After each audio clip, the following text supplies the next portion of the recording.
Cat's Paw for Locker Room, and let's get right into it. The Bruins played the Toronto Maple Leafs in the Garden, and it was a goaltending battle. Jeremy Swayman and Ilya Samsonov, they both played extremely well. If I'm a fan of either team, it's promising, because you need Jeremy Swayman to be ready to go just in case something happens. And if I'm a Maple Leaf fan, with all the goaltending issues they've had over the years in net during the postseason, this is just a breath of fresh air. Marner with a great pass over to Nylander. This was a great save by Swayman. Austin Reeves with a low shot, banging home the garbage for Lafferty. That's what you want to see. 1-0 Toronto. Boston will strike back. Great keep in by Carlo. Coyle does the smart thing, opens up here to the forehand and just rifles it right past Samsonov on the glove side. 1-1. And this is a battle. Matthews behind the net trying to jam it home. Big saves by Swayman, standing tall. We're in overtime now. And this was a great penalty to take. Marchand had a wide empty net.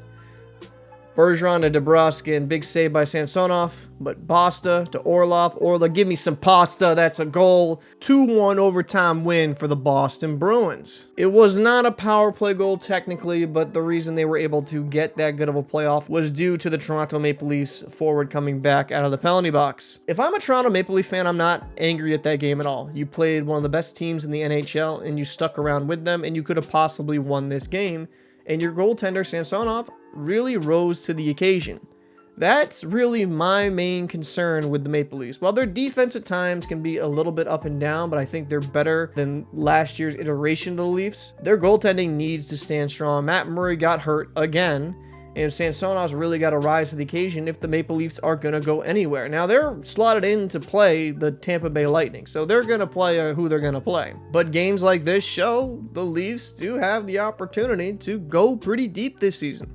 And as for the Bruins, David Krejci sat out. And I think it's very smart of the Bruins, even though they're very close to the record of having the best single season by an NHL team in NHL history, they're making sure they give guys breaks. And that is going to be wildly important for a team that's a little bit long in the tooth. You had Pavel, Zacha fill in for that second line. I know he was a -1 on the night. Not going to say it was his best game, especially in the dot, but I am pleasantly surprised with how he's played this season, and I'm not as worried if he's a second line center for us next season. Did I learn anything new from this game? The one thing I would say that I took away from this, where maybe I didn't appreciate him beforehand, is how good Samsonov has been this season for the Leafs.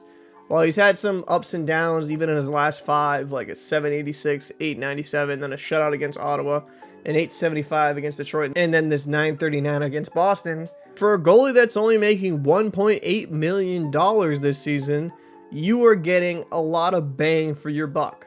I would be interested to know your thoughts down below. Can Samsonov take the Maple Leafs over the top and get them past the first round? And for the Bruins, with how well Swayman has been playing towards the later part of the season, for whatever reason, if Omar couldn't play, would you feel comfortable as him as your starter in the playoffs?